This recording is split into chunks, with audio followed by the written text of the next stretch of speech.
Do you know who this guy is? Well, this is an ivory carved figure of a man named Benkei.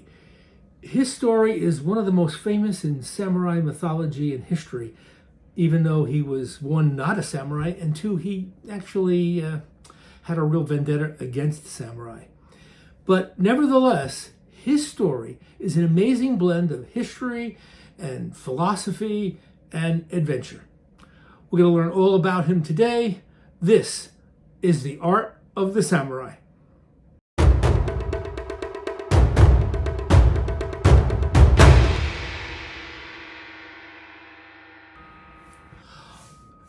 Hello again, everybody, wherever you are, however you found us. Welcome to the newly retitled Art of the Samurai.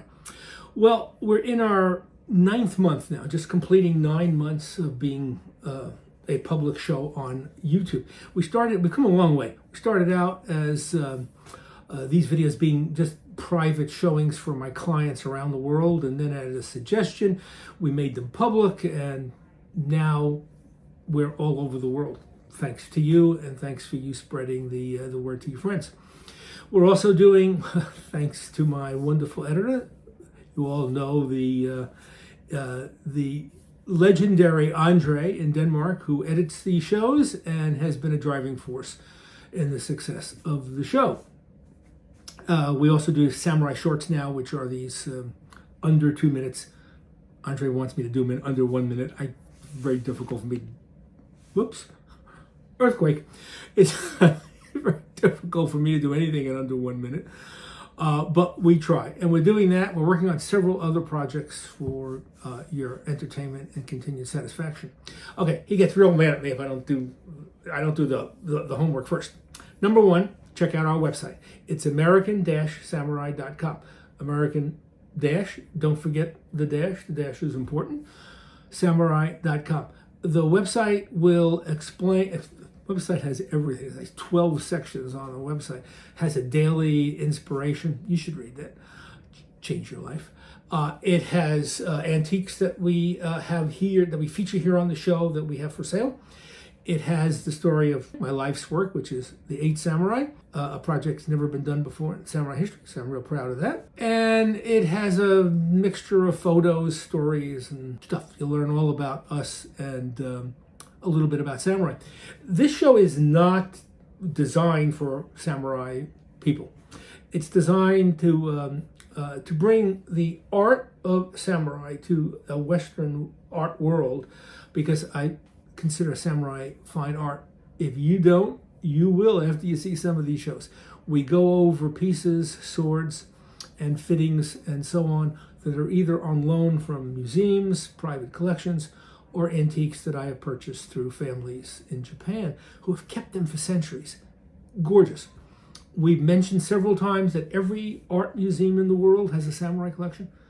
Art museums, not samurai museums, because it's long been recognized by the art world that the samurai sword is a thing of beautiful art. It was also a weapon, and so it is, as the Boston Museum of Fine Arts likes to call their samurai collection, lethal elegance. Beautiful pieces that were created for the samurai warriors, the daimyos, the princes, and the members of the royal court.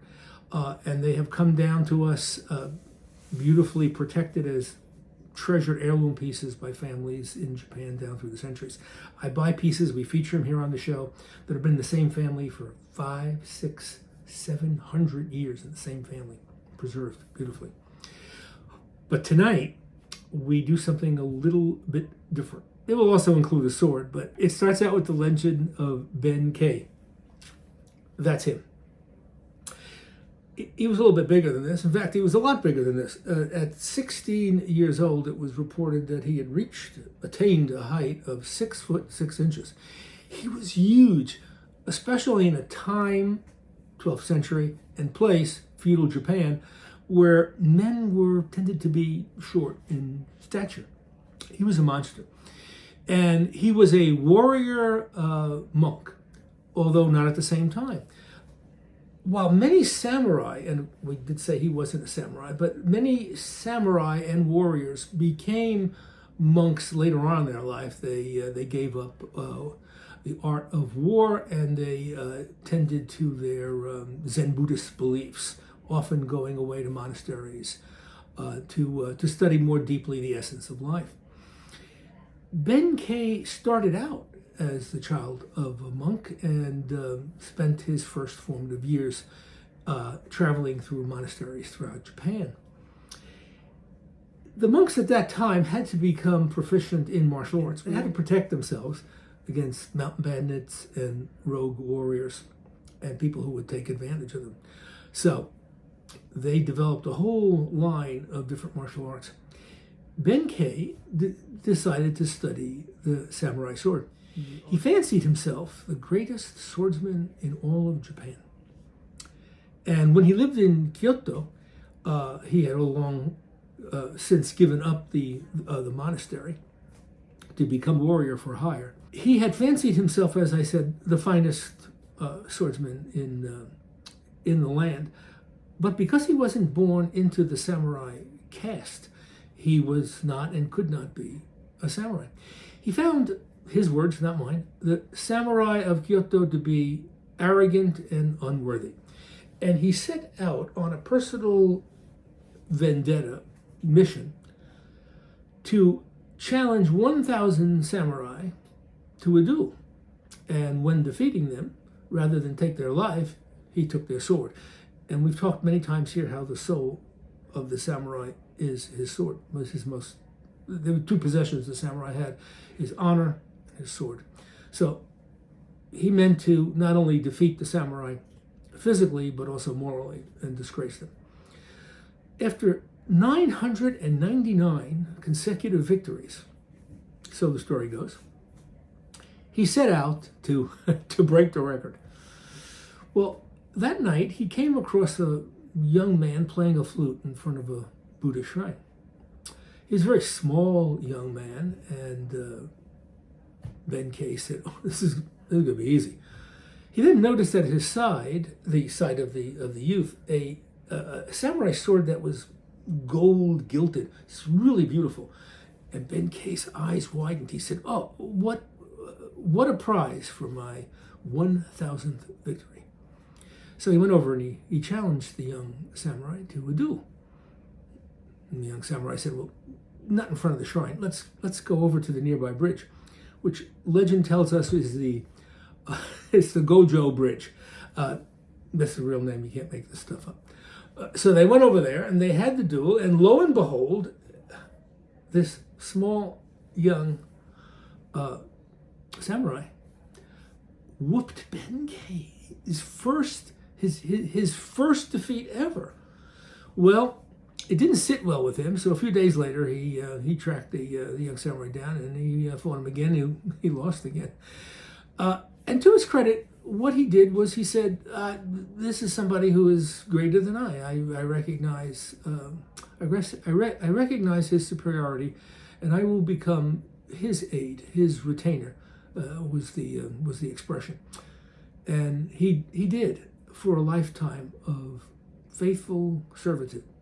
Well, so goes the story that during the ensuing wars during the 12th century, both Benkei and his master, who, by the way, was not just some unknown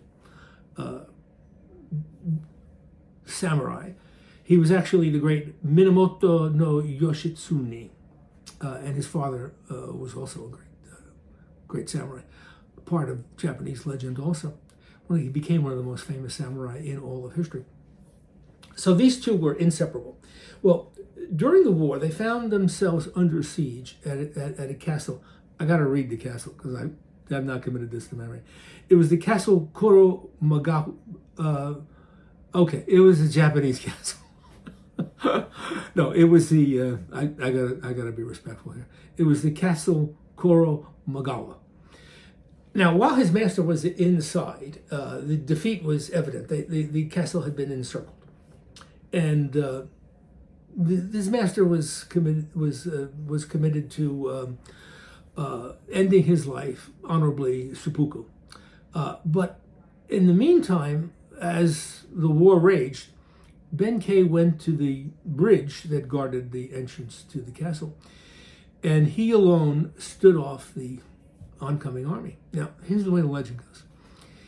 Standing at the end of the bridge, the invaders sent wave after wave of samurai at him.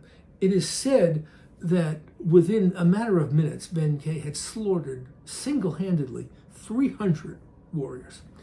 Well, finally, they got the idea that maybe this is not the right way to go. So they fell back to a safe distance, and they shot arrows at Benkei. And Benkei would not relinquish his defensive position. And so his body became riddled with arrows. And yet he would not fall. So what the enemy decided to do was they decided to be cautious. So they sent a patrol across the bridge to see if Benkei was still alive.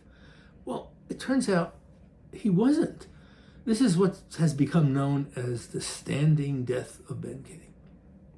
He had taken hundreds of arrows into his body and would not fall. That was the end of Benkei and his master, but the legend lives on. All right, I have a sword to show you today. Now, wouldn't it be like amazing if this is the sword of Benkei that I could tell you I purchased from his family, that has been in the same family for hundreds of years, and now I'm offering it for sale on my website. Wouldn't that be a fantastic story?